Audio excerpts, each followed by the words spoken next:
Today's episode is going to be a show and tell. So, if you usually listen on your way into work, that's fantastic. But we are doing another favorite things episode, and we are going to be showing a lot of fun things, things that we think are fun.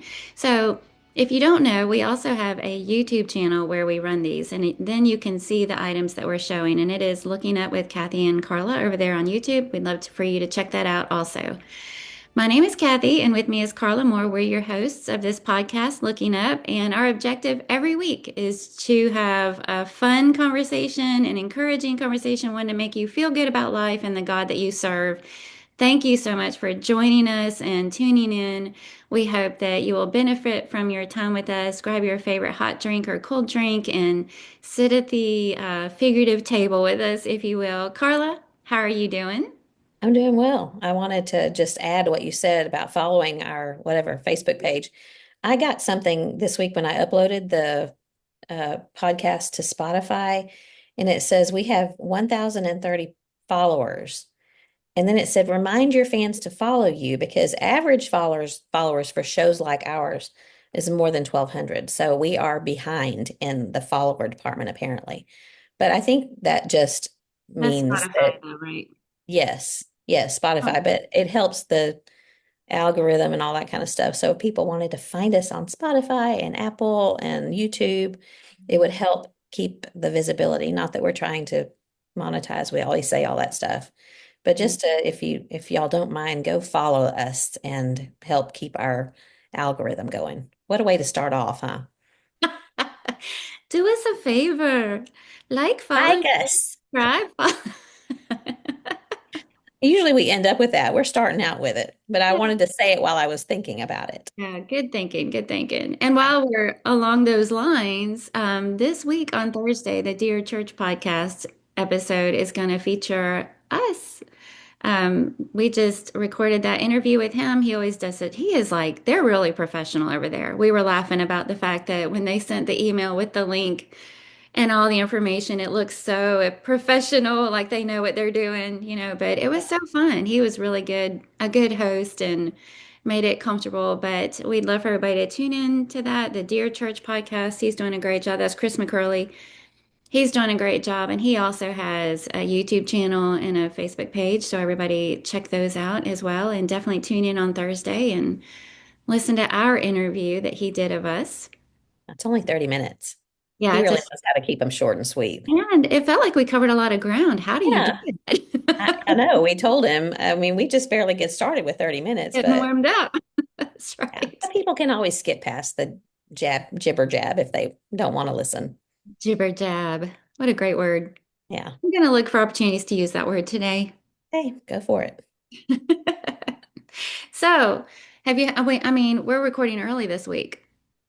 Yeah. Um, Only been a few a days since lot, not a lot has happened since the last we talked, but what has happened in your world? well, we went down to Katy and Emmy was in the Katy rodeo. And it's not, I don't know how many people are there. It's probably maybe 400 or 500 people. I don't, maybe more than that. I'm not sure. It's a big arena. And she's part of that Katy Cowgirls. It's just kind of a little, it's mostly teenage girls who are involved in that. I don't think she's the youngest anymore, but she's the youngest rider. So they do a little routine where they ride in and they lope around and they hold flags. And, I think I said last year that I never thought that I would be nervous about watching horseback riding. Like, I just never thought about it. But then when your tiny little 8-year-old granddaughter is sitting on the back of a huge animal in the arena with 40 other huge animals, it really does make you think a little more and pray. I mean, I prayed through the whole thing. So every night she did the same routine with the Katy Cowgirls. And then on Thursday night, she did barrels, ran barrels. And her horse Missy wasn't feeling it. She didn't want to do it, and Emmy had to force her to go. And where you run around one barrel, you go around another and another, and then you race back.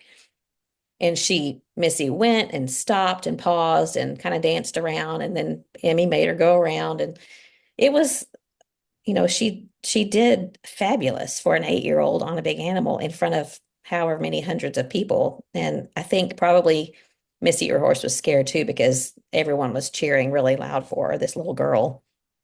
But it was fun. It was busy. We were basically there to help with all three of the kids because Jordan and Aaron were with Emmy at the arena most of the time, and Jackson had basketball and baseball, and so we were there with Pam's parents, Lewis and no, not Pam, Aaron's parents, Lewis and Pam, Mhm. helping with the kids and kind of keeping meals going and stuff. So we were there from Thursday until late Saturday night. So that's pretty much all that we've been doing since the last time we talked. It was fun. That's a fun weekend. That's Yeah. a fun, yeah, I don't really have anything that exciting to share. Um, Ray, my stepdad, did come home from the hospital and Good. is recovering. So I was thinking that we went out to see them on Friday, and Emily, my daughter-in-law, Emily, said, when you go out there, would you mind taking some food that she was going to get ready for them? And she ended up, it was the smartest thing. She keeps stuff in the freezer. She's really good about prepping and things like that. And she loves to cook and she's a great cook. But she had shredded chicken, chicken broth, whole grain, homemade rolls. And so she's grabbing all of these things to put together in this big old bag. And because Ray is on a heart healthy diet now. And, she had talked about doing like a freezer meal or a chicken chili or something like that. Well, then she decided, she said, I'm just going to send all of these different ingredients out there and let your mom do with it what she wants. And that way they can Mhm. make sandwiches, she can make soup, she can put it over rice, she can do whatever she wants with it. And I just thought that is so smart, That because she is. already had all those elements in her freezer. And my Mhm. mom was tickled pink. I mean, when I opened up the bag and I was like, here's some shredded chicken, here's some chicken broth here. And she was like, oh, she Yeah. was so excited. So Any number of things you can make with that. yeah, and I've known before, and only a few times I've ever, if you make something like make a second casserole so you can stick it in the freezer and always have it ready, and that's smart. But just to have the different ingredients like that ready to go, and I thought that was genius. So totally going to steal that idea. And then Sunday, we had our teacher appreciation banquet, and Bud Woodall, my brother-in-law, spoke on that and did a really beautiful job about Jesus's interaction with children. And, of course, he talked about how he saw them and he spent time with them. But then he was talking about the part in the text where it says that Jesus lifted them up. And I forget how it's worded exactly, but he said, I really wanted to know what that meant in the original language. And so I looked it up and he was like, Are you ready for this? It meant that he lifted them up. Really And physically lifted them. yeah, lifted them up and took them to himself, I think is how it's worded. And he goes, if only we had a word that means lift somebody up and take them to your, and he said, it's a hug. No. Yeah. And, it was just beautiful, and how he presented that lesson. But, well, anyway, before the meal, Barrett Hammer led the prayer. And before he prayed, he said, on behalf of the elders, we'd like to thank, and he's thanking everybody who's involved in the education program. Well, it just kind of warmed my heart because Barrett Hammer is a brand new elder. Mhm. And this is kind of like his first official on behalf of the elders. Mhm. And he did such a good job with it. And when Ray was in the hospital, Hillary was texting, how's he doing?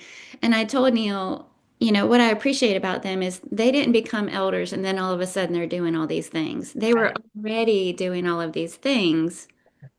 And that's why it was a natural, move for them to serve in that position for Barrett to become an elder. And by the way, if we've got listeners who Carla and I are members of the Lord's Church, the Church of Christ that you read about in the New Testament. And if you're not confused about what an elder is, reach out to us. We would love to talk to you about what the Bible has to say about that. Maybe we're using some words and you're going, what does that even mean? So reach out to us if you ever have questions about anything we talk about religiously on this podcast, and we would love to do our best to answer questions or study with you and take you to the Word. So, but Well, anyway, it's been a good weekend. yeah, me too. We had a baby shower yesterday and a good worship service yesterday morning. I mean, it's always good, but it was a lesson that I want to use in a future podcast, so I won't say much about it. But it was a good weekend. Always glad to have good Sundays, especially. Yeah, and I hate to always talk about the weather, but you and I are so affected by it, and we have had Look, it is sunny right now, and we're supposed to have another sunny, mild, warm week, and I'm Good. just absolutely beside myself with joy. And I know we're not to spring, and we'll have more cold weather coming, but I don't care. Every week like this is one less cold, wintry week of winter, so it's absolutely beautiful today, and I'm um, trying to find, yesterday I saved something that talked about, um, and I can't find it. And I knew I should have put it on my paper, but it said how many days until daylight savings time, how many days until 7 p.m. sunsets, and how many uh, days until spring. And it was only in the 20s. So we're woo. getting there. We're getting there. Well, it's lighter, longer in the afternoons. We're already noticing our chickens are starting to lay more again. So all those little hints at spring are coming, and I can feel it. I'm getting excited. So Yeah. And it just reminds me again what a blessing to have seasonal change and how God knew that we needed that a period, the land needs a period of rest, and we need that absence, I think, of some things to make us appreciative of when we do exactly. have them, whether it's sunlight or warmth, or it's just, I mean, God knows what he's doing. Always does.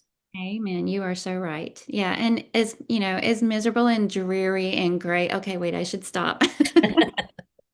As winter can be, you're right. It does like me waking up and well, it was foggy when we woke up, but right now, the curtains are open. I can't tell you how many days this past week I just opened the sliding glass door because it was just so warm and breezy and you're right. You just appreciate it more. You're more thankful for it.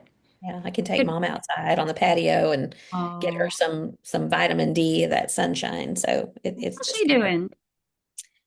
she's okay. She's doing okay. She's looking forward to sunlight herself, I think. I don't think she really thinks about missing it, but I can tell when she's been inside too much and she needs to go outside. And sometimes you can't in the wintertime, even in Texas, but she's doing okay. Thanks for asking.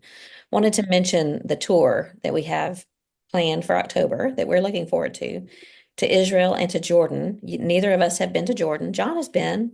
Has Neil been? No, Neil is stoked. Yeah. So we're gonna drive. We'll fly to Tel Aviv like we always do, and then drive from Tel Aviv way down south and cross the border, and then go up into Petra and a couple of other places in Jordan, and then drive back across the Allenby Bridge and back into Israel. But that is in October of this year, and we're picking up on registration. So if you're serious about wanting to go, you might want to register pretty quick because we only have a limited, I think I want to say 55 total spots, something like that. We'll find out for sure. But if you have questions about it, reach out to one of us and we will answer them for you. And if you're wanting to better go ahead and register because You really better. And you'll feel like you already know people if you listen to this podcast. We have several people from Cumberland Trace going, and I was just thinking how many of them are people that I refer to quite often. regularly. Yeah, You might feel like you already know them. Yeah, and it'll be fun. It's going to be it'll a be a fun group. great, great experience. And, I know I've said this ad nauseum, but you guys are so, so good at it. You are the ones to travel with if you're going to go to the Holy Lands. And it will be a life-changing experience that you will be very glad that you did. Well, you're very kind. John is the one that does that part. I do administrative stuff, but Y'all he are a he good team. I hope And so. you know where all the bathrooms are. That's the main thing that I do, and I'm pretty good at that. Yes, you A are. necessary thing to know. Where the necessary is. Yes, exactly. All right. We're Well, digressing. what did you say?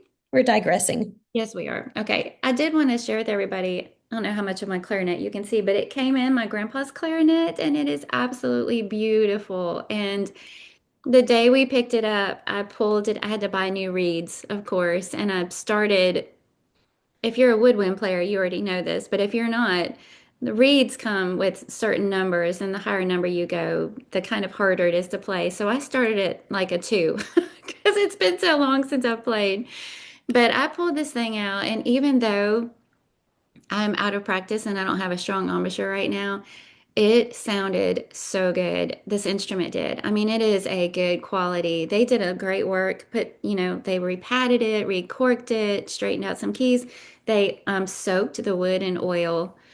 and buffed it, and it just sound the quality of this instrument is so good. It's better than the one I had growing up. And anyway, I'm so happy. And if you missed a former episode, this was my grandpa's clarinet that he's the one that taught me to play and gave me private lessons for years when I was a child. And the boys and Neil surprised me by getting their hands on it and gave it to me for Christmas. And so I sent it off and they had it for weeks, fixing this thing back up.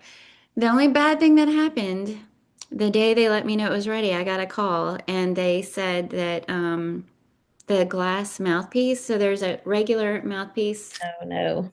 like this one. And then Uh, my grandpa had a glass mouthpiece also with it, which is what I was excited about. Well, the guy repairing it dropped it and broke oh it. no. Yeah. Because you said that repeatedly that it has a glass mouthpiece. I could tell that was important. Yes, yes. And so I was actually out and about. We were running errands when I got the call, and I think I just dropped my forehead in my hand and I was like, oh. No, no. But he was super apologetic and it's irreplaceable, but he does have connections and he contacted somebody at WKU who was able to get a hold of the exact same kind of glass mouthpiece. So he replaced it. It's not my grandpa's. Yeah, He at least replaced it and got me another one. And, so, and I appreciate him doing that. And honestly, I never would have known. yeah, He did not even have to tell me that, but he did. So I appreciate that. But when he first told me, I was like, ah, thinking we looked up this particular clarinet and I think it was 1960 something. mhm. So I don't know how long he's had the glass mouthpiece, but this clarinet has survived all those years. That's sort of ironic. You send it to be cared for, and Yeah, I yeah. know, I So, bet he dreaded oh, making that call. did. And he was so nice about it. And after I got over the grief of the moment, I said, please don't give it in. Please do not feel bad. He was like, there's no excuse for it. Oh, my heart just sank and I was sick to my stomach and I was watching it happen in slow motion and I know how precious, he was really nice and I told him not to feel bad about it, but ugh. Yeah, well, What do you I'm do? sorry. So when are you going to play us a tune? Neil asked me about that. He said, you should play something on the podcast. And I was like, no, that will never happen. First of Oh, all, you should record it and share it. I might do that one day after I practice. The cool thing is, I started playing and it's got such a pure, resonating tone to it that Gary could hear me. And he Mhm. brought up his cello. Oh, cool. And and he is so, I mean, the cello, I love the sound of Gary playing the cello. So, I didn't have any sheet music in front of me or anything, but we were just kind of playing notes together. And so now we look forward to, he found a piece that he loves, a clarinet piece that I've already downloaded. So I'm gonna practice it and we're gonna play it together. But I You get to might be for part of the that. team now. Yeah, but I look like too much of a dork playing the clarinet. I really do. Like the way you hold it, I'm like, ooh, you know. Well, you can turn your back to the camera and just Yeah. don't Yeah. worry about how you look. It doesn't matter. Oh yeah, I am not that vain. I never care how I look. Never. Which leads me to today's topic. And there How are many beauty some things. products? There are some things, yeah. Always. I was telling you before we hit record, my favorite things list typically includes the same kinds of things in the category. It's going to have to do with food. It's going to have to do with probably some sort of skincare, something that you read, or Yep. I'm boring and predictable. No, you're not. I mean, you're a little predictable, but you're not boring. Okay. Okay. Well, is there anything else you want to share before we get into I don't think what we're so. And since we both have like 12 things, we probably should get started, huh? Yes, let's jump right in. You go first. I'll start with one that I only have. Well, I could have brought it in here, but it was too heavy. So I'm just going to show you a picture. And I will say this disclaimer that I may have said some of these things before on a favorite things podcast. I didn't go back and double check. I didn't have time. And I know that I have mentioned this one before because this was my table drawer that goes on my kitchen table, and I keep napkins, I keep butter, I keep salt and pepper, and it's just an antique drawer that came from an old wooden desk.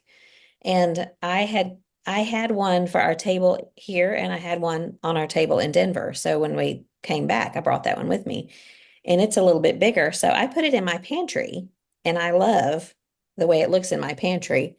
So if you're watching, you can Oh see yeah, that's beautiful. I have it in my pantry and I have things like wash your sister sauce in there and peppers and a little plant and some oils and olive oil and just different things like that. And I don't know, it's just fun because it's old looking. It always makes me wonder what should I keep now that's going to be something that we collect later? Because who would have thought that you would pull an old drawer out of a desk and use that to decorate something? But I love this. I guess I call it a pantry drawer now because it's not a table drawer. But I think anybody that has an old desk that they're not using, or you could even maybe come across one at Goodwill, buy the desk and keep the drawers. Even if the desk is junk, you could make use of the drawers. So I love my pantry drawer. That's one of my favorite things. And how nice to be able to open up your pantry and see something aesthetically pleasing like that. There's Oh, nothing pretty in my pantry. Mine has the old wire shelving, and I've got that in the laundry room too, which is the door everybody walks in when they come to our house, and it has the wire shelving up there. And I yeah. always think one of these days I'm gonna rip that down and put up a wood shelf. But the YouTuber Welcome to My Curls, I've mentioned her on here before because I ordered the tennis shoes that she likes, who, by the way, is also friends with Alicia Pennington, a member at Cumberland Trace. Um, she featured these things that you can order on Amazon that slip over those wire shelves, and they're made out of like bamboo wood. So it's like a wooden shelf, a really thin one with a wooden lip on it. So you Yeah. just slide it over it, and then it makes it look like it's a solid wood shelf. So it looks way, way prettier. So you can just order those and slip them over each of your wire shelvings in your pantry. So But don't you use that wire to hang things like when you pull them out of your drawer, dryer? Don't you use the little wire? You don't hang things on it? I do not. Oh, okay. So No, you would I fold my clothes. I mean, I'm sure some people do, but there's really not a lot of space for that. It's right over my washer and dryer. yeah, And I fold my clothes straight out of the dryer and then hang up clothes. I lay over the laundry basket and take it up straight upstairs and hang it up. I don't. And if I hang something up to dry, I hang it over my doorway, like on the lip of my doorway to dry right there. So yeah. That's one of my least favorite things, hang up clothes. putting things up out of the dryer. Oh, putting Yeah. laundry away. I mean, Yeah. it'll stay, I'll drape it nicely over the laundry basket, carry it to my room, and it'll sit there for 2 weeks. All right. That's a good one. Yes. Now I'm thinking I need to be looking for another drawer. I have the one you gave me.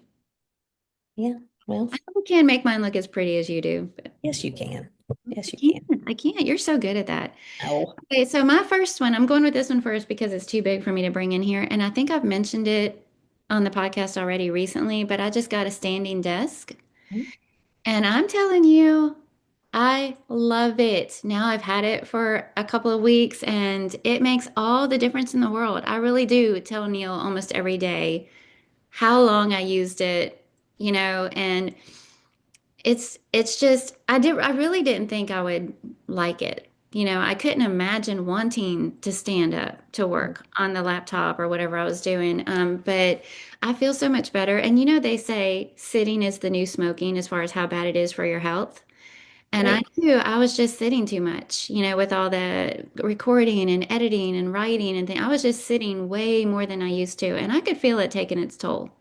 Yeah. Um, but it's not expensive at all. And it has three presets that you can set to where you can have a sitting level, a standing level, and a higher level. It's got hooks on the side, like if it's your office desk at work, you can hang your coat or your briefcase or your purse or whatever you want. Wondered if you figured out what that was for because you were Yeah, I like, put noise canceling headphones on one side and I don't even have anything on the other side. But it's plenty, even though it's narrow enough, like to fit out of the way, it's plenty roomy for me to have my open Bible and my notes. I have a candle and my water cup. I put a plant on there. I've got a resource. I mean, it's just, good. I'm very happy to have it. So I'll share the link to that. Oh, and I should say, I meant to say this on the front end. Um, we are not affiliates on this channel. We do not profit in any way from anything that we're sharing. The links that we'll share, we will share if you want to check any things out in the Facebook group. Looking at with Kathy and Carla, we'd love to have you check us out over there anyway and join our community.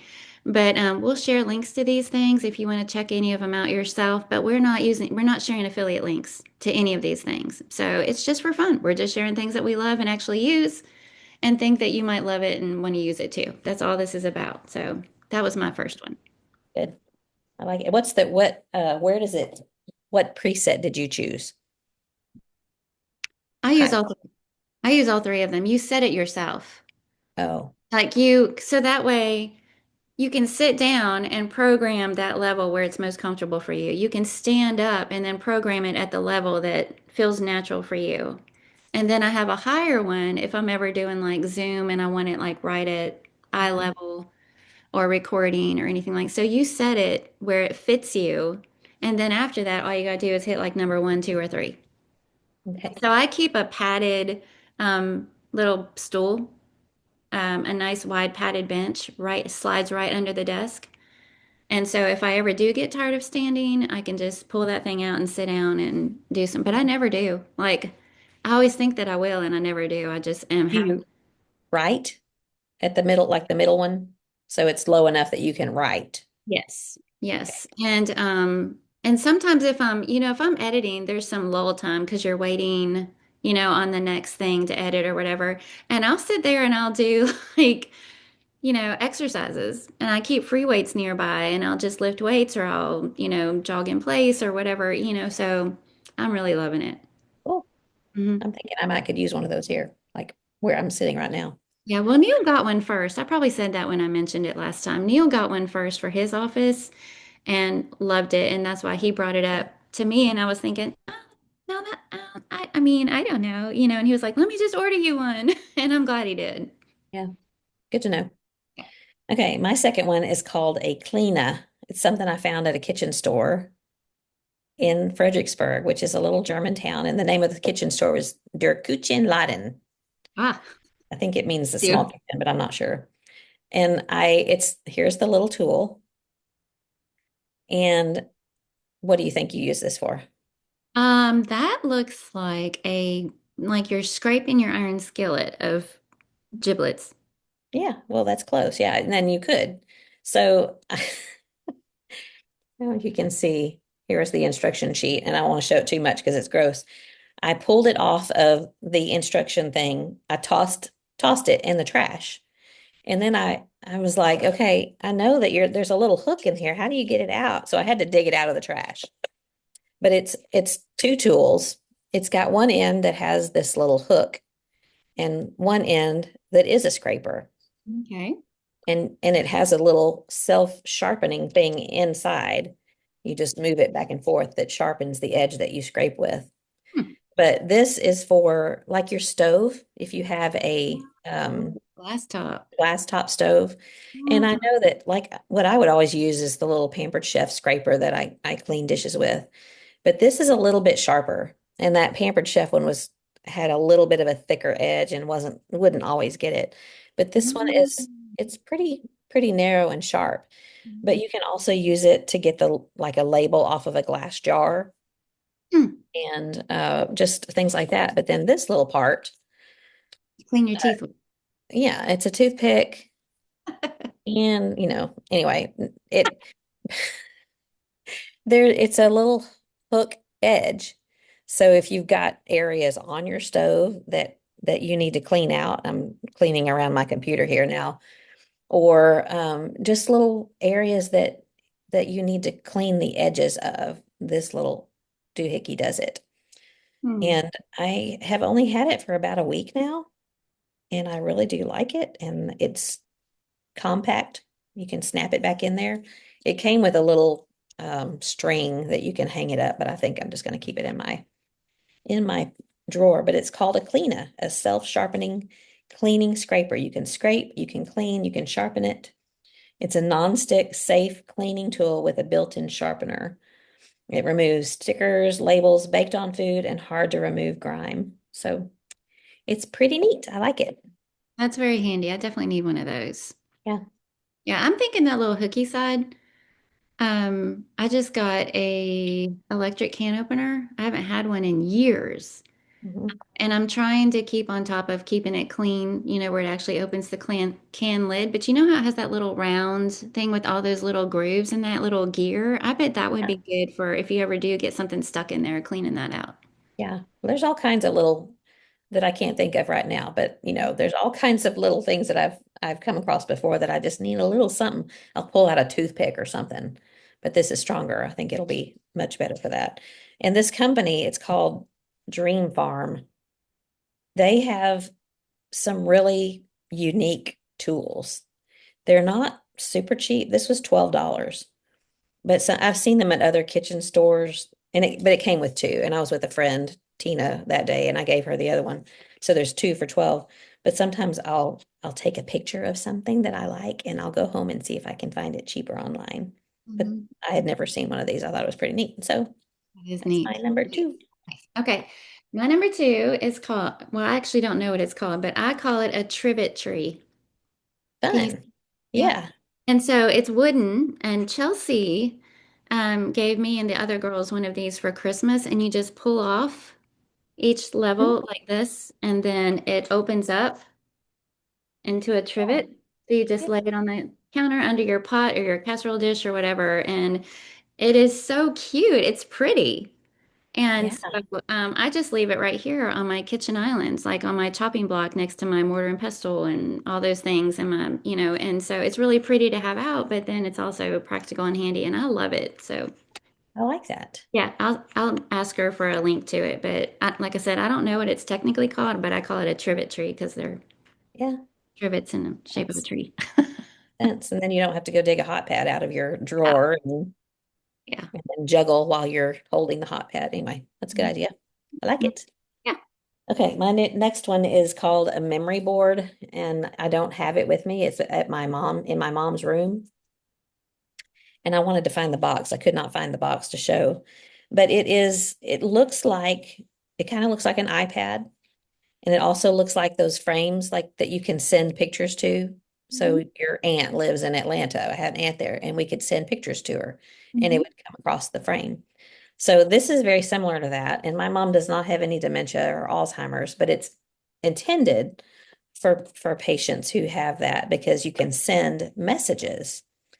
And mom still has her phone and she will occasionally look at it, but not nearly as much as she used to. And so I can't really depend on, if I'm going to come pick her up at 11 o'clock, I can't text her and tell her be ready at 11. She doesn't always see it. But Um, this is about, it's about probably about 8 by 10, and I set it on the desk in plain view and I can send a message and it'll say, like in the morning, I'll say, today is Monday, February 16th. And then it pops up in big letters and she can see it from her chair. And then I'll say, I'll be there late afternoon or text me if you need anything from the grocery store. And it makes a noise when a new message pops up. So she'll see it, but I can also send pictures. So I was sending her pictures from the rodeo this weekend, and I've only had it in there for a couple of weeks, but it has been very effective at getting messages to her where I was concerned that she was not hearing from me and thinking and wondering why haven't I heard from Carla, but she was not looking at her phone. Um, so it's called Memory Board. I think it's something that's fairly new, and I'll share the website where you can order it from. It was like $160, and you can get a bigger one that's more expensive. But I felt like it was worth the expense to be able to. I think it's fun for her to hear that noise and know that she's got a new message to look at. And then the you've got message, huh? You've like got you've mail, got mail. Hmm.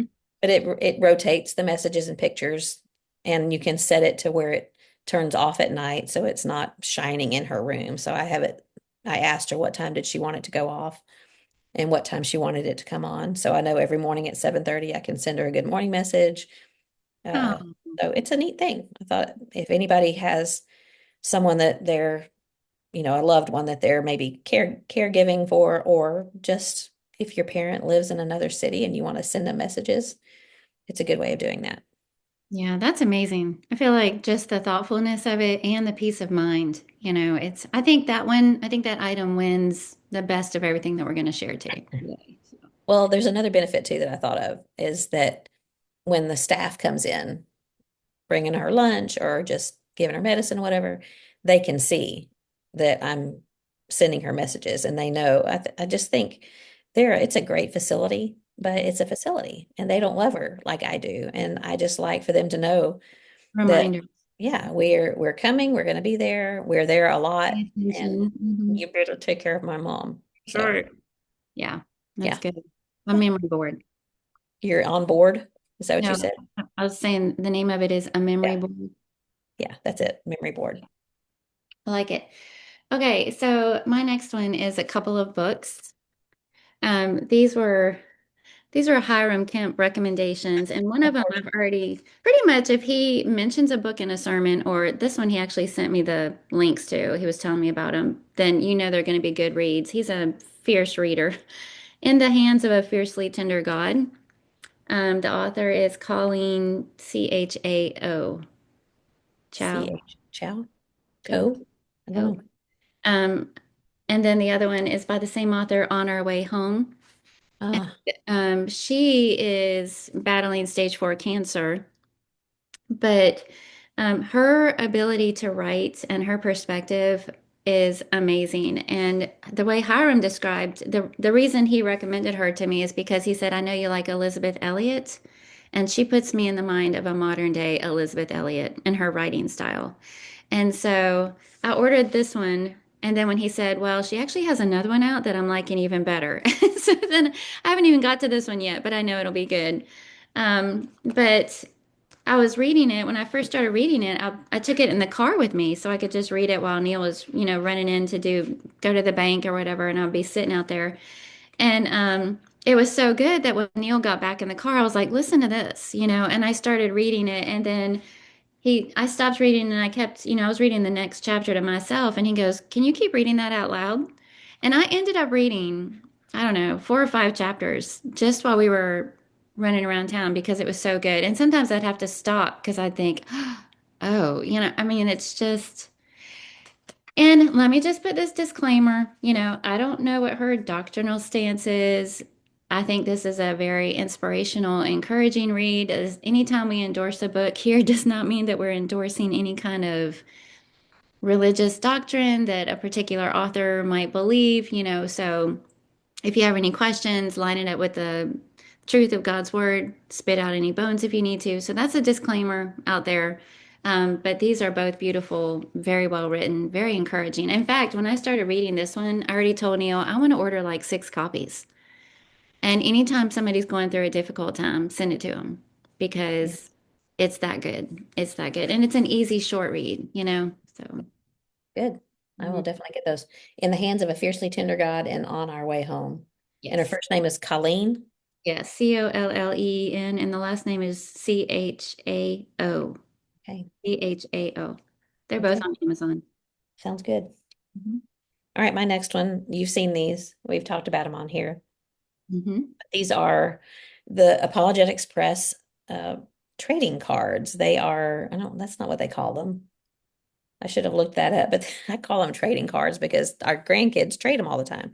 But they're Bible characters, Bible places, Bible things, and they have a huge set of these available at apologeticspress.com. And they are the size of trading cards. So this one is on Jethro. And on the back, it tells you fast facts. Jethro was the priest of Midian. He was the father of Zipporah, Moses' wife. He was also called Revel in the Bible. Apparently, this is part of a collection called the Unsung Heroes. So there's collections within the collection. And this one is number 149. My grandkids have books with the sleeves full of these things, and they take them with them to worship and trade with their friends. Jordan uses these as rewards in Kids Sing when they've memorized things or done or for whatever they need awards for. I feel like somewhere there have been lists of what all people use these for because people are using them for tons of different things. But I think that kids are learning without even knowing that they're learning. And I think it also helps them to see that they were real people because I know that they did these with AI. Can you remember the name of the man who did this? And I'm just drawing a blank, but he's part of, It's Jeremy, um, what's his last name? I'll I think, find out. yeah, I think it's Jeremy something, I think. Yeah, He was a I just runner. drew a blank. Yeah. Don't make your brain hurt too hard. Well, I'll share it next week when we air this, but it has all of these facts on the back so they can look and see where you can read about Jethro, different little, I don't want to call them trivia because it's not trivia, but you can play games with these. You can reward with these. We've given them to the grandkids as birthday or Christmas presents, and boys and girls love them. But I think this has been the most genius thing that they have come up with in recent history. And I know at PTP last year, there was just swarms around the table constantly, people wanting the Apologetics Press trading cards. Now I'm going to have to find out what they're called because I feel kind of bad calling them trading cards. Yeah, somebody at Cumberland Trace is using those also because Grant is Jennifer Harrison's little boy, and he Mhm. came up before worship last night and was showing her the newest one that he got. And I assumed at first it was one of his Bible class teachers, but he had just brought it over there. So it could be like Hiram does like a Pew Packers thing, and we have memory work every week. But David Palman, one of our elders, he's also the president of FCA, the Christian school here. He has the kids, if they take notes during the sermon, come Mhm. and show them to him afterwards and he gives them something. And so it could be that he's the one doing that. I don't know. But there's just so many, like you say, there's just so many different ways that they can be used. And they're so well done. Quality, good quality. Yeah, they're perfectly thick, you know. This one is special to me because Jackson gave it to me. He just brought it to Wow. me at Thanksgiving. They're called Discovery Bible cards. Jeremy Pate. You had Jeremy That's right. it. Yeah. There are 365 cards in the set, and then they're divided into 18 different series that organize the cards into collectible sets within a set. So I'll share the link next week, but they're not expensive.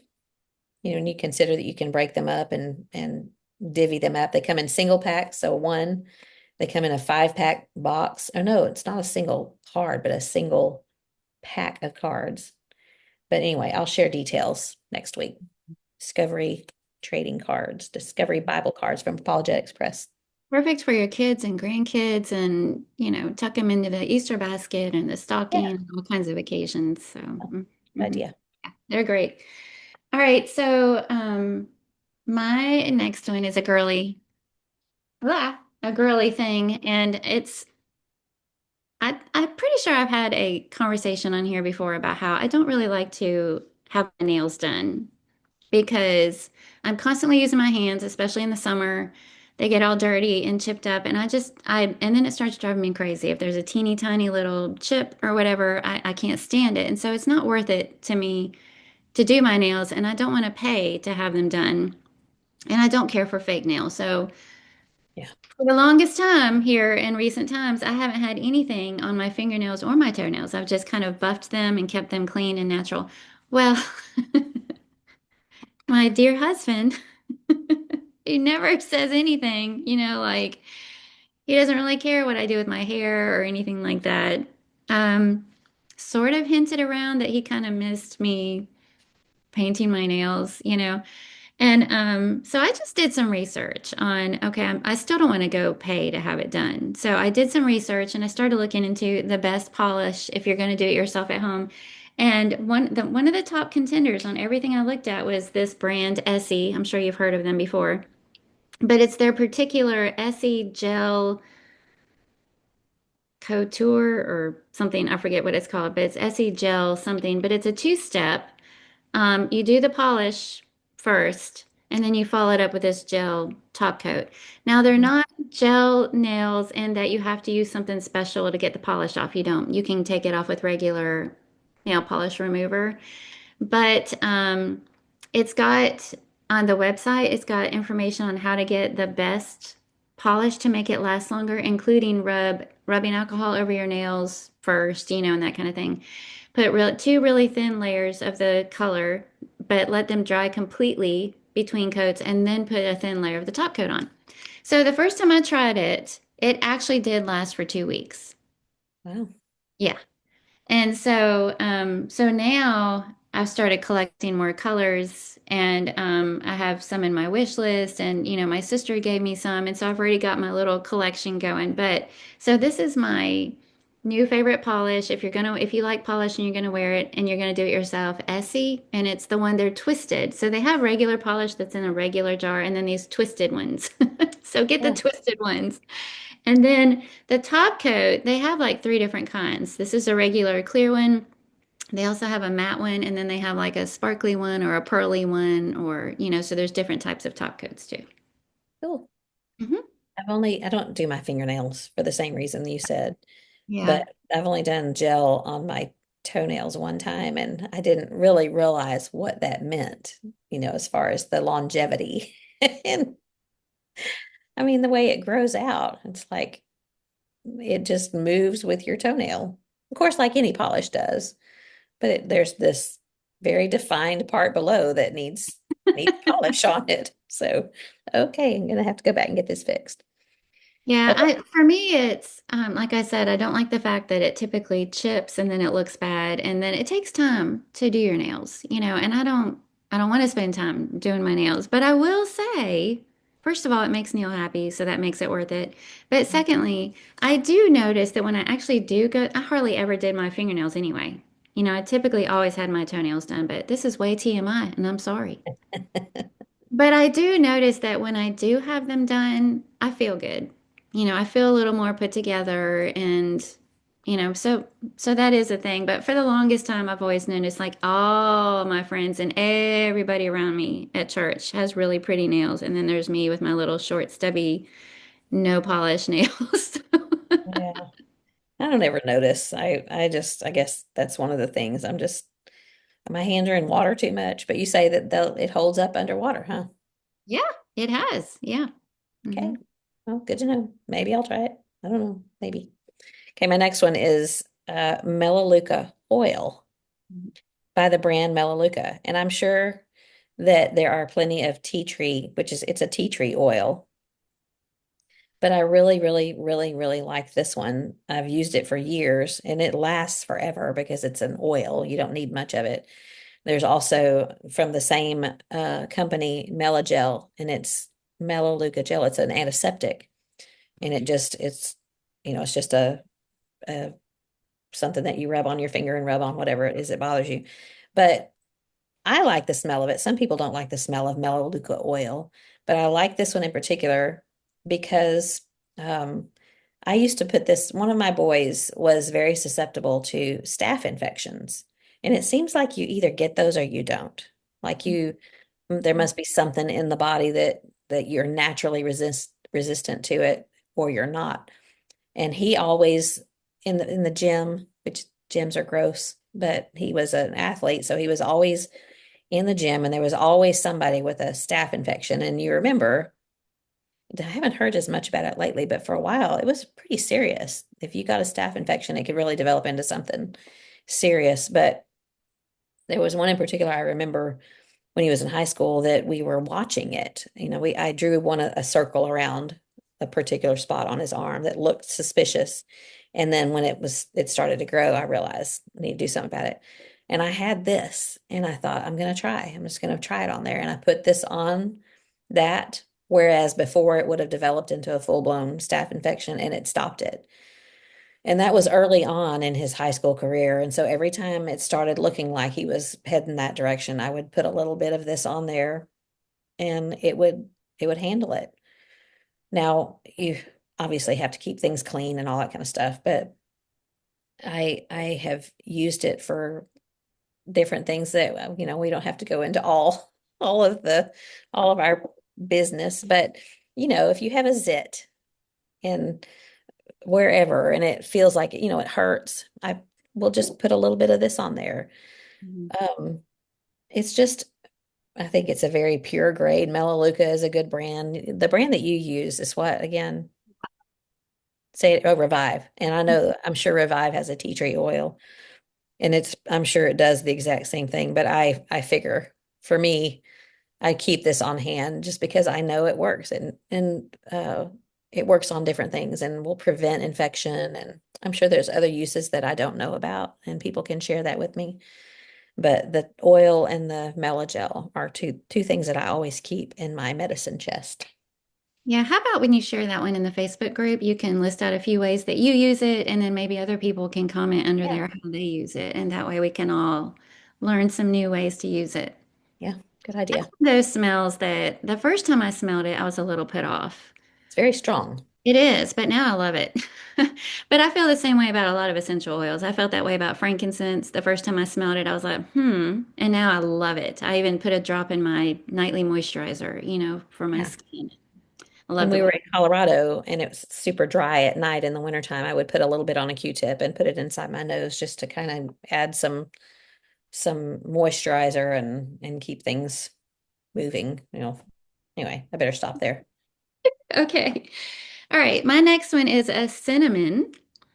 And do you remember that spice store in Littleton, Colorado? I think it was called Savory Spice. That was my Mhm. all-time favorite shop. I love that place. And they had a cinnamon in there that was naturally sweet. It was a particular kind of cinnamon that was naturally sweet. And I couldn't remember what kind it was. And it really is different from what you can buy in the store. Okay. And so I couldn't remember what kind it was. And so I was trying to look it up online. And I even went to their website and I still couldn't find, like, they didn't describe any of them as, if you try this one, it tastes naturally sweet. So I still don't know exactly which one it was. But in the process of all that research, I ran across this one is a Vietnamese cinnamon, organic Vietnamese cinnamon by Frontier Co-op. And the reason I decided to try it is because it's less than $4. But it's organic and it got tons of good reviews. And I am very pleased with it. It smells really, really good. And you can just tell a big difference between this and like what you can pick up from your grocery store. But it's organic and it's inexpensive. So I'm loving it. And I put it in my smoothies. You can add it to your coffee or your tea or your oatmeal or whatever, because the cinnamon itself is just really good for you. Yeah. So any opportunity that you can, to take some in is good. But when it smells good and it tastes good, it also lends a natural sweetness, so you don't have to sweeten your tea or your smoothie or whatever you're putting it in. So Vietnamese Was cinnamon. it Saigon cinnamon? That's what is ringing a bell in my mind. I mean, that one's not, but there's one that I've used before that's just called Saigon cinnamon, See, that's what I couldn't remember because I know there's three or four different types, and that sounds right, but I couldn't remember for sure which one it was. which would make sense because that's you're saying that's Vietnamese. Mm-hmm. Yeah, yeah. Yeah. So I'll share the link And to this also. that's one of those things you would think to yourself, cinnamon is cinnamon, Yeah, but it's not. if I mean, not. there Yeah. are different kinds of cinnamon that really do make a difference. So, Well, traditional cinnamon, if you get it on your tongue by itself, it's bitter. Savory spice, I don't know if they still do this, but they used to let you take they had samples of all their spices and you could sprinkle some in the palm of your hand and then, like touch it with your tongue. And they said when we walked in, it tastes naturally sweet. Try it. yeah, And it does. It doesn't have that bitter reaction that like a regular cinnamon does. yeah. Okay, good to know. I use cinnamon every morning in our little banana oat thing. Mm. Okay, my next one is I know that this is a certain brand, but you can get any of lots of others. James Avery makes a cleaning cloth. I haven't a polishing cloth. I have a new one that I haven't opened yet, but this is what we polish our wedding rings, the silver, and it gets the tarnish off. And it really works well. They're inexpensive. I want to say this might be $5. But after a while, of course, you've rubbed. I know you can still use the part that has the tarnish all over it, but it just feels like kind of self-defeating to polish your jewelry all on top of the tarnish. But all you do is watch me not be able to get my ring off. Just I just find a clean spot and rub with the tarnish remover, and then the silver side makes it, of course, I don't know if you can tell, but it really shines it up, makes it takes Yeah. off the tarnish and makes it shiny. And it's just, I mean, very little elbow grease to get the tarnish off your jewelry. It doesn't work as it's advertised to work for silver, but I mean, there's gold on my ring too, and it doesn't hurt it, and it'll shine it up, but it's made particularly for silver. So it's called a polishing cloth. It says this polishing cloth is double layered to assist with the cleaning and polishing of your sterling silver.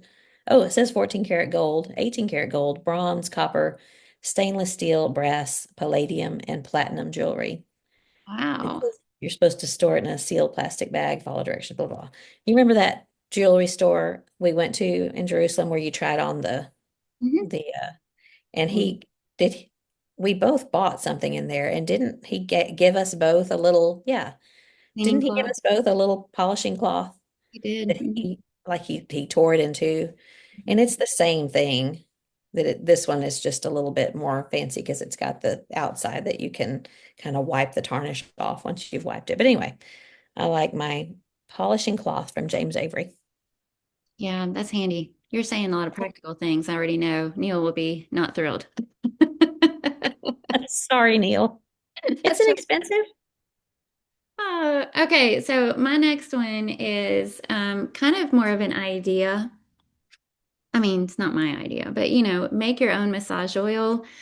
Um, so I was looking for a really good massage oil to tuck into Neil's stocking, and I just couldn't find one that looked good to me. I wanted a good oil. I wanted it to have what I wanted in it, and I finally just decided I'll just make my own. And so I bought the organic jojoba oil, which is most like our own skin. And I put in the essential oils that I wanted. So in mine, I have frankincense, lavender, and ylang ylang, which are all good for your skin, good for relaxation. So, um, and we both love it. We have really enjoyed it, and it's inexpensive, and that way you can customize it to what you're looking for from your massage. If it's an after sporting event kind of a massage, you put different essential oils in it for your muscles and so you can scent it up however you want. And so it's just an idea, jojoba oil, essential oils, and then you've got your own massage oil. And it's just fun to say jojoba oil. There you And go. what was the last one that you said? You put it frankincense and what are the other two? Frankincense, lavender, and ylang ylang. It's Ylang, Ylang. Ylang ylang. That's Ylang fun to ylang. say too. Yeah. You have a little bit of fun while you're having your massage. That's right. That's right. Just light a candle, put on some relaxing massage music, and have a good evening. Not much better than that. Right. Okay. My next one is this cracker, although it's kind of like a cookie. Mm. It's from the Diamond Bakery, and usually you see this like on almonds. There you get cans of almonds from Oh, the that's Diamond right. Yeah. Company. But it's royal cream crackers. This particular flavor is coconut, and I got these in Hawaii. I think you can find them maybe at a place like Whole Earth, not Whole Earth. What is the trading? It's called, oh, I can't remember, but you can get lots of different foods from other places there. Oh, World Market. World Market, that's it. Um, Unfortunately, though, if they don't have it, I hate to say this, but you're going to have to go to Hawaii to get them. Mm. So, I mean, I apologize, but they come in packages of four, and they kind of have the texture of a graham cracker, maybe a little bit harder. So they're perfect for babies. Sophie loved these when I took them to her, and she's still getting some teeth in the back. I don't know that necessarily would be a teething cracker or not, but it probably would be a good thing like that. They're only slightly sweet, so it's kind of like a graham cracker is slightly sweet, but you can like in these you can actually feel the coconut. You know how when you bite down you can feel the little coconut pieces, which I love coconut. They had cinnamon and they had just plain. But like I said, I have not found these in HEB, although I haven't looked. They may have them there. It's just that it's something that I hadn't seen before, and I wanted to try some stuff that That's uh, good. looked different. So royal cream crackers, coconut flavor, cinnamon was good too. And like I said, you may have to go to Hawaii to pick these up. So That'd be good with a cup of hot tea. yeah, Mhm. exactly. Mm. Okay, I have to reach. Hold on. All right, so for Neil's birthday, I got him a milk frother, and coffee pot actually comes with a little arm that you can fold out, and it's got like a mechanical frother thing. But we have to heat our milk or cream first and then stick it up under that thing and hold it in place while it frosts and all. So I got him one that you just plug in and it's got all these settings on it, and you can do froth your milk. You can heat up milk for hot chocolate. You can do a cappuccino. You can do a cold foam in here. You just put the milk and push the button that you want, and it does it for you. So now all he has to, Neil makes our coffee every morning. So now it was like happy birthday for me also. Yeah. That's a good gift But there. yeah, he's really liking it. It's just really convenient. It stays plugged in on the counter. The top part comes off, and it's dishwasher safe. You can just take the lid off, and stainless steel. You can stick the whole thing in the dishwasher.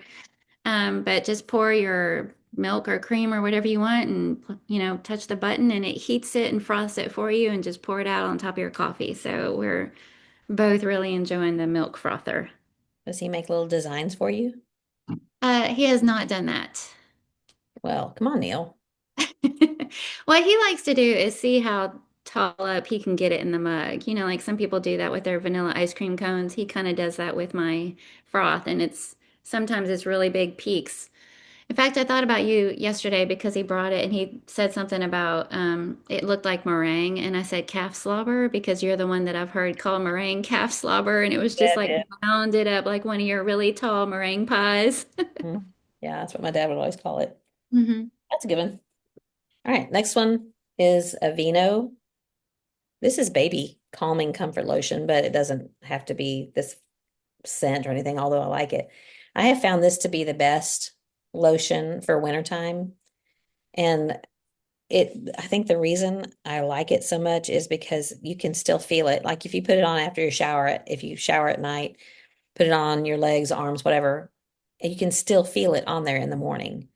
And I just feel like in the wintertime when everything is so dry, especially in Colorado, if you live in a dry climate, it's not so bad here. But when we were in Colorado in the wintertime, this was a lifesaver for me because I just felt like my skin got, this is gross, but like scaly because it was so dry with the heaters on, which already sucks moisture out of the atmosphere. And then it's a dry climate and everything just gets dry. So Aveeno, I like the brand. I do like this scent and it's baby. I've never bought just the plain Aveeno lotion, so I imagine that that's good too, but I like the gentleness of the baby lotion. Mhm. So Aveeno Baby Calming Comfort Lotion has natural oatmeal and lavender scent. It's very lightly scented. And I like that lavender anyway at nighttime. But I think I hope I haven't used this one before. I don't think I have, but I always think about it because it's one of my favorite things. I don't think you have. I keep the regular scent. I haven't even seen that one under my kitchen sink. So after Yeah. you've been washing dishes and stuff, I like to put some on my hands and Yeah. yeah. Speaking of lotion, I have mentioned on here Old Whaling Company is my favorite. It's like Coastal Calm is my favorite scent of body butter. And I did a ladies' day weekend before last, and they had put together this big basket of homemade items. I mean, it ran the gamut, all kinds of stuff filled this basket. And when they gave it to me, they said, one item in here isn't homemade. Somebody ordered it because they know it's your favorite, and it was the Coastal Calm Nice. lotion. Yeah, so Very thoughtful. thanks for that. Yeah, but all right, good one. I'm gonna check that out because I never would have even thought to get a lotion that said baby on it and use it for myself. I can't remember why I did. Maybe I accidentally picked it up because I have a tube of it as well. But I'm glad I did because it's gentle and Yeah, I'm gonna try really that. I does, keep really does work. baby shampoo. I have anyway for Ollie, because that's what I bathe him with is baby shampoo. But now we keep it because of the grands, but Yeah. never even dawned on me. Yeah, good idea. All right, so my next one is another oil, but this one's for your hair. And I feel a little bit ridiculous because I actually had to get a basket just for hair products now. I think it's twofold. First of all, I'm still trying to figure out humidity. We've been here for 6.5 years, and I'm still trying to figure out what my hair needs in relation to humidity. But the other thing is, since I've ditched the dye, the texture of my hair has changed, and the gray is coarser and has a mind of its own. And so I keep trying all these things, and a lot of it. that I've tried were things that came with a lot of hype and sometimes price tag, and I just wasn't really happy with it, And I recently discovered it's just plain old Tresemme, or however you say that word. Remember that old commercial, Tresemme, Yeah. Tresemme, ooh la la. And this one is called gloss. It's just gloss. It says gloss finishing oil, but it's just a pump, and you just put a tiny little bit in the palm of your hand and rub it together, and then like go through the ends of your hair Mm, like this. And then usually when I'm done, first of all, I love the way it smells, and scent is really important to me. me It smells really good. So I always do like mid shaft all the way down to the ends. And then when I'm done, I'll kind of go through the top of my hair just because of those wiry strands that stick up at the very top. But I feel like of all the products I've tried, this one is by far my favorite, and it was probably the cheapest one. cool. Yeah. So Tresemme Gloss Finishing Oil. I need something like that. I'm definitely going to try that. I was kind of laughing, kind of crying about John took this picture of me at the rodeo. I had Clara in my lap, but my hair is like wild. And I thought, I mean, Houston is going to be humid anyway, but I I need something. It's like what you're talking about. The texture is different. And I had just let my hair air dry. And I've said before, it's curly. Like from here back, it's curly, but this is not. Mm-hmm. And I can't make it. And I wish it would make up its mind if it wants to be curly or straight and do all the same thing, but it's not. But I think that would help just to have a little bit of calming oil on it. So I'll definitely try that. Yeah, I really like it a lot. And I like the price tag especially, but It's when like you say, there's all the hype about all the different products. I'll go to TJ Maxx and stand there and look. And Mhm, I probably have 10 different products in my bathroom that are like they're okay, but mhm. they don't they don't work miracles. I need a miracle worker. Well, the reason I know I have a whole basket full is that basket that I just mentioned that came with all those homemade items in it. I thought, I'm going to put my hair products in this one basket and keep it on the shelf. And when I started collecting everything, I mean, I filled the basket. And Yeah. I thought, this is embarrassing. And most of them I don't use because I was like, I'm not really, I either didn't like the way it smelled or I didn't really tell a difference, and Yeah. I always think about shampoos. I mean, that I pretty much pick my shampoo depending on how it smells. But Mhm. if you can't open something to smell it, I'm not going to buy it. So take note, shampoo and hair product designers and owners make it where we can smell it, or Exactly. I'm not going to buy it. Same here. Okay, my next one is another little thing that we take this on our trips. Every time we go, we take Zicam, and we just used it last week. We came home from a grandchild's home. I will not say which one, but it wasn't Jordan's and it wasn't Jacob's. And one of the little girls that I'll do anything for them anyway, but she had snotty nose. And so, of course, about a day and a half later, John and I both feel that trickle, that tickle, not trickle, that tickle at the back of your throat where you know there's a cold coming on. And as soon as I feel that, I start slamming Zicam. And all it is zinc. It's two different kinds of zinc. So you don't have to have Zicam, but this particular stuff comes in a little, it's called a rapid melt. It's a little, looks like a little pill, but you just let it dissolve on your tongue. And I think you're not supposed to drink any kind of liquid for a period of time before or after, I guess, so that it can absorb in your system. But you take it like every 2 hours, take one every 2 hours for the first couple of days. And I did that and I don't have any. You know how colds can start out and they last for a month? Yeah. You may not feel bad, but you feel the effects of it for a month, or you're coughing or blowing your nose and all that kind of stuff. I don't feel anything now. And that was last Wednesday, I think, when I started taking it, took it for 2 days. Every time I thought about it, if it'd been 2 hours, I would take another one and just let it dissolve. John did not. He felt the same time I did, and he went out to World Video Bible School on Wednesday. So he went for a full day of not taken any of it, and he's still got the congestion and the icky Well, stuff. like So your little test subjects.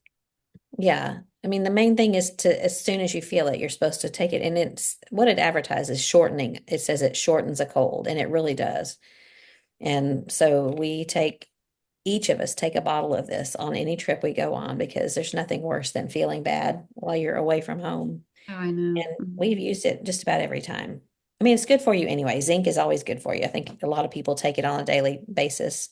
And this is just kind of a more intense, or that's not the right word. There's just more of it. So Mhm. zinc in Zicam is a really good product. Yeah, I feel like every time we come back from an overseas trip or a flight, it's not going over there, it's coming back. And for whatever reason, being on the plane around all those sneezing people on the way back, I feel like just about always the day after I come down with a cold. So it's good Yeah. to have, yeah, Yep. Keep something it like on that hand. in your arsenal. Mhm. Okay, my next one is another book, and I don't have it with me because after I read books, I pass them along to Kelly Nix, who reads it and passes it along to somebody else. And we've got a whole train of women at church that read our books. But I've mentioned on here before the Timeless series by Gabrielle Meyer. She's an Mhm. excellent author. Well, one of her newer books is called To Love a Lady. And I read it and it was so fun. I was drawn in from the very beginning, but it is based on the musical My Fair Lady. Have fun. Yeah, did you ever see that? Yeah. Yeah. And so not overtly so. It's not, I mean, it's like the same premise. I don't want to give too much away, but every now and then in the book, if you're familiar with the movie, in the course of their dialogue, there will be a phrase that you will hear the song in your head. Mhm. Um, do you remember the song about all I want is a room somewhere far away from the cold night air with one enormous chair? Oh, wouldn't it be lovely?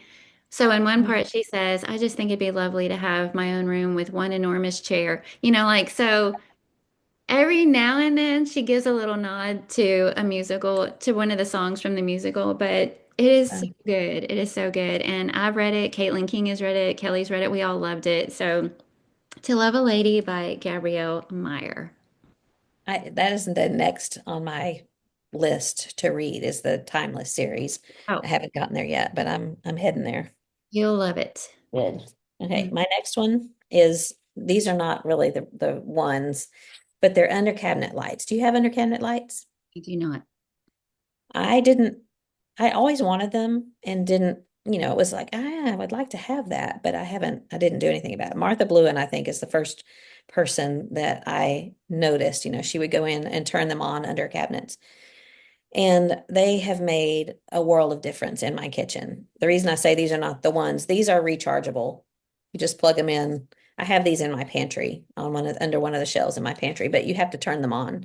They're motion activated also, but the ones that I really like that are in my kitchen are plug in. And I wish that they were, connected to the light switch where I could just turn them on, but that was going to be a whole lot more have to do a lot more stuff to get ready for that. So these are under the cabinet and there you can hook them together. So if you have a long section of cabinets, you can plug them into each other and run them down and then plug them in.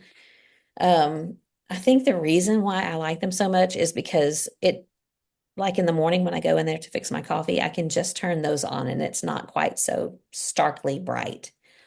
And you can leave them on and you can see to work at your cabinet, work on your countertop without having a glaring light above your head or in your face. Oh, And yeah. I don't know, it's just more of More cozy. yeah, it's a vibe, I guess. And I like that. So they're And yet, not fluorescent. no, I think these might be in the pantry. I'm not sure. But no, the ones that I have under the cabinets are not, they're not fluorescent. But it's a kind of a calming light. You can change the light setting if you like a brighter light or if you like a more, I want to say brown light, but sometimes they do look kind of like a brown light. So you can change the settings. You can set them, some of them you can set to be motion activated. I would rather it's, come on when I tell it to come on and go off at night. But Anyway, under cabinet lights just really make a difference in your kitchen.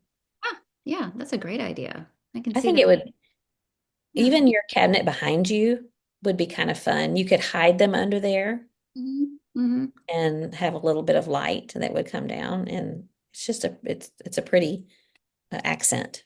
Yeah, I was actually thinking about my desk upstairs in our Mhm. library because sometimes I'm working on the things for our life and favor, the journal charms and things like that. And because I have all my stuff up there, but there's not quite enough light with the overhead light and the window. But if I had something, it's my desk upstairs is one of those roll tops. Mhm. So I could actually put those up right there and light everything on my desk. Well, you might like these better then because these are magnetic. You can't see, I Oh. guess it's this little piece right here, but it has a little disc that you mount underneath, and I think it's just a stick on. And these are Mhm. lightweight, so you just pop them on and then pull them down when you need to recharge them. Hmm. So you Ooh, I might like it. like the magnetic ones. Mhm. Okay, good. I think this is my last one. No, it's not. I got Yeah, two I more. have more. All right, so my next one is a pen. This is why I forgot this one because I was actually using it just now. Um, Sharpie? it's a Sharpie Roller '05, and life's too short for bad pens. And this one is the more I use it, the more I love it because it has really got a fine tip right here. But I think my favorite thing about it is it just glides so smooth. You hardly ever have to put any effort at all. I mean, you hardly have to hold the pen. It's like it wants to write for you. And it's not smudgy. It doesn't take a long time to dry. This is the one I use a lot to take notes in church, and I keep one on my desk. I always have a spiral notebook for jotting down ideas and reminders and things like that. And every single time I use this pen, I like it so much that now when I use other pens, it makes me grouchy. That's how much I like it. Sharpie Roller '05. Pens are important, They are. and you and I spend a lot of time with them. Yes. Yes, we do. But I think you like a narrower point. I like a point 0.7, Ah. like the point 0.5, but you use a lot of the micron that are very narrow. But those Mhm. are the best for taking notes, I think, because you can fit more. Whereas my Bible writing, I like a thicker one that feels smoother when I'm writing on that paper. So, Mhm. Mhm. okay, my next one is it's a travel scarf. Um, the brand is, I want to say it's Nest, but you can tell it's long, but so when you're traveling, this one is color block. It's got three different colors, but you can wrap it around and then just use it as a blanket. You Mhm. have that, I want to say, is it an insulated blanket that you can fold up and travel Mhm. with? Mhm. This kind of becomes part of my what I'm wearing for the day when we travel because I can use it on a plane when it gets cold. And so it doesn't cover my legs, although it probably goes down below the hip area. But it's also a scarf, so you can use it to wear a scarf. You can use this when we go to places that you need to have a skirt on. There's some places in Turkey, Israel, that they want women to have a skirt on. You can wrap this around your waist and make a skirt out of it. Or a head covering. Some places want women to Yeah, have. yeah.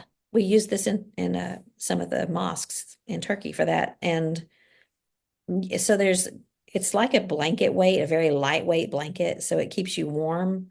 I think I used this more on this last trip in October than I did even a coat because you can wrap it up, cover your arms. I don't know. I just liked it a lot. And I didn't think I was going to, but I knew that I needed to have a scarf for head covering and all that. And now I take it with me to the church building when it gets a little cold in there. Mhm. Um, so the brand I said was Nest, and they're not, I think I got a really, really good deal on this one because they're not super cheap.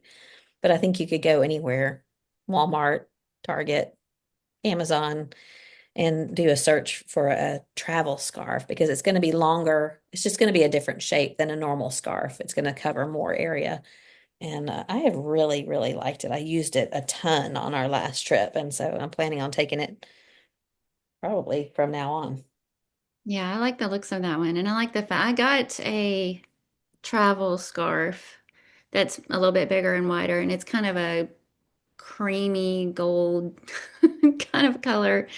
And it really does make a big difference. But I like the fact that that one looks a little bit more blankety also for the plain. Right. Mhm. Yeah, it comes in handy. It did. I mean, it even kept the rain off me. One night we were walking, it was a little misty, so and it dries quickly. You can just, hang it over a hook when you get to the hotel room and it'll dry quickly. So I like it. Okay. I actually have two more. And one of them I didn't grab, but it's laundry detergent. So I switched to unscented laundry detergent in recent times, and I've also switched from powdered detergent, which is my preference, to a liquid because we were told by somebody in the know that powdered detergent is bad if you're on septic tank, which we are. Hmm.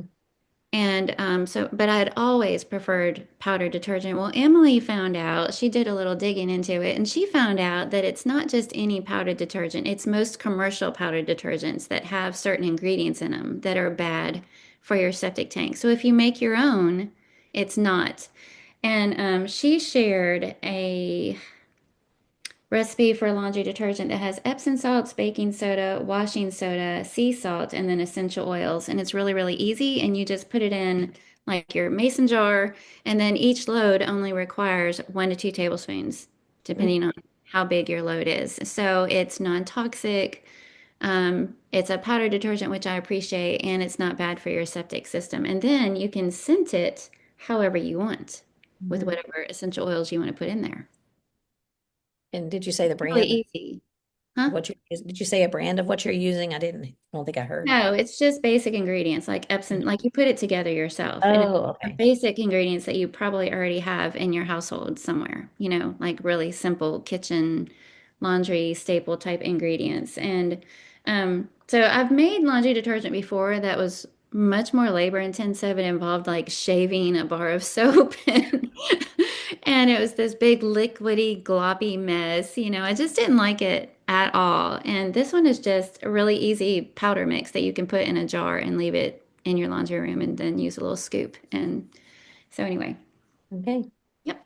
I have two more and I can skip one if we need to, but this one I'm pretty sure I've talked about before on here, but I thought, not everybody remembers every single word that I ever say. So I'm going to say it again because I really do use this a lot.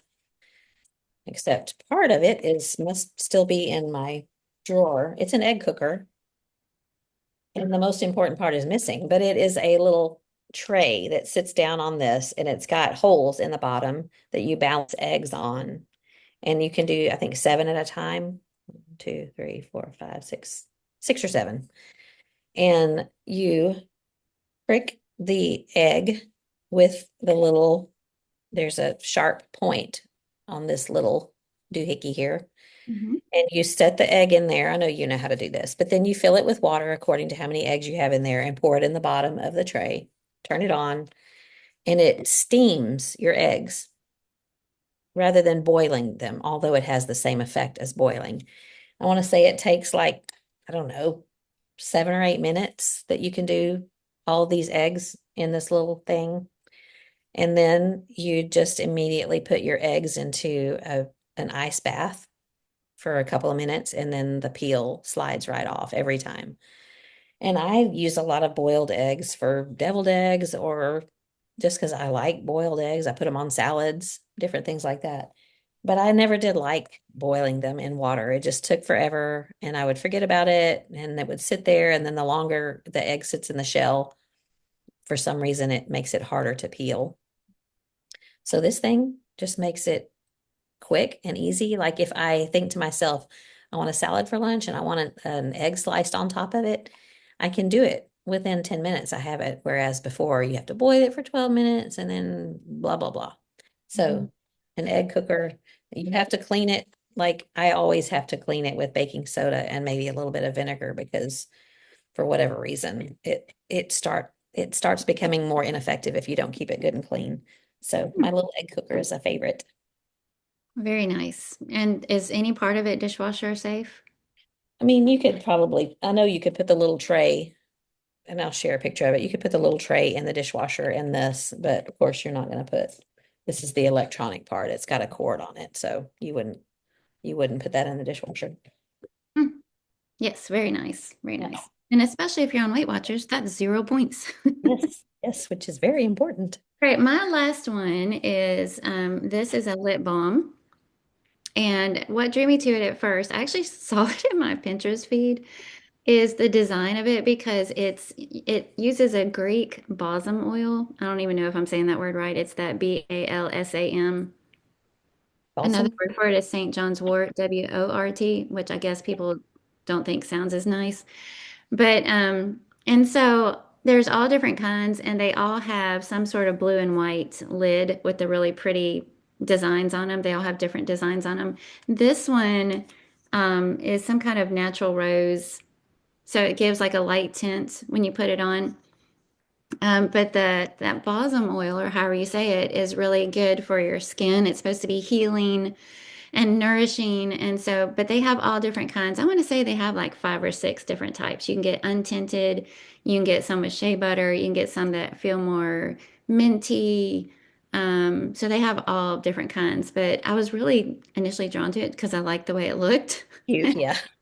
And I thought I'd give it a shot. And then when it came, this is like the perfect color. It's kind of a neutral, just Mm. adds a little bit of flush, color to your lips while healing your lips. And so then I was actually like, "Oh, I actually do love this thing." So I'll probably be trying some of the other ones here soon. But I just think it's really pretty, and it kind of has Yeah. like a Greek island kind of feel to it. Hmm. Yep. Yep. I like it. My last one is I don't even know the brand, but I will find out before next week. So, confession, I have a hard time finding headbands that will stay on my head because I do not have a neck. Like, I don't, there's like this much room between the bottom of the base of my hair and the top of my shoulders. You know how some people have long, elegant necks? You'll see them and they'll have this, they have this long, beautiful neck.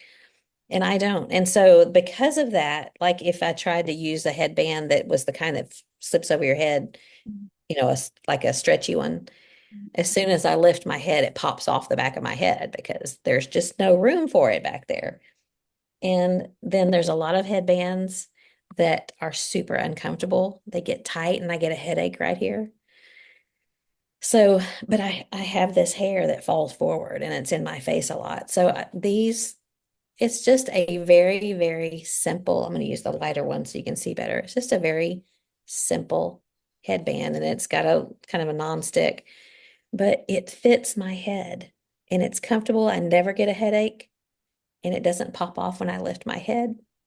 And I was I rejoicing. really need those because I have the same problems you Do do. you? Hmm.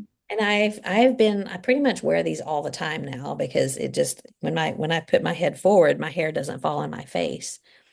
But I don't have to do anything other than just slide it on and it holds my hair back. So And I liked that first one, the color of that first one that you held up there. yeah, it comes in a pack of 3. It's just grocery store, the ones that you see and they're on a little card in the Yeah. hair products and What it brand is might have that? been all of 3.99 for 3 of them. So I'll share it next week. So if anybody has a big head problem like I do, they can share in Did you my say the brand? joy. I don't know what it is. It's probably like Goody or one of those hair, that you see in the grocery store, but I'll find out before next week. And when I share it, I'll say the brand. Okay. That's So it. I think I had 12 items and you must have had 13 since we started in it. So we shared 25 of our favorite things and we had fun doing it. Thank you so much for joining us for all of that. We'll share links to these. Check us out on the Facebook group, Looking Up with Kathy and Carla. Share your favorite things with us anytime you want. Yeah. And do you have anything else you want to say before we sign off? Are we going to tell what we're having for dinner, or do you not have a plan for dinner Oh, yet? I do. I forgot about that. Thanks. I do. Go ahead. Well, mine's lunch. Micah is on his way right now with Livy and Sophie so that we can watch them this afternoon. So I put some spaghetti sauce, some of the I never know how to say it, RAO, row or row, Mhm. rays, maybe, spaghetti sauce. I just think theirs is the best. It's a little more expensive. Another something good for you, I guess. But I mean, you can make your own from scratch, certainly, but I am going to crush some of those San Marzano tomatoes when I get done here and put those in because I did 2 pounds of meat and that it's vodka sauce. The alcohol is not in there, so hopefully nobody's offended by that. But that's my favorite flavor of that brand. And then I'll add some San Marzano tomatoes crushed up in there with spaghetti. Sounds Simple. good. Nothing better than a good plate of spaghetti. Mm-hmm. I have a pork tenderloin marinating. So Nice. we're gonna roast up some pork tenderloin tonight, and Gary and Chelsea will be with us, eating with us. And I have it marinating in a marinade that I learned when Neil and I were first married. Somebody had us over for dinner, and they had grilled chicken, and the chicken was so good it tasted like steak. Mm. And she marinates her chicken overnight in this particular marinade. And she said you can do fish in it, you can do pork chops, you can do whatever. But it's just olive oil, soy sauce, fresh lemon juice, and fresh garlic. And you just marinate whatever you want. And it just gives it the best flavor. So I've got that going, and it'll be really easy to cook that up. And that's what we're having for dinner. Sounds amazing. Anything with fresh lemon and Oh, garlic is oh so yeah. good. Hmm. Sometime we need to talk about the things that we always keep on hand. Like, what do you always keep in your pantry? What do you always keep in your fridge? But I don't think we have time for that today. Not today. No, it's gone a little long. Imagine that. But we shared a lot of things. Yes. So until next time, Carla. Keep looking up. Okay, love you, friend. Love you too. Talk to you soon. Okay, bye.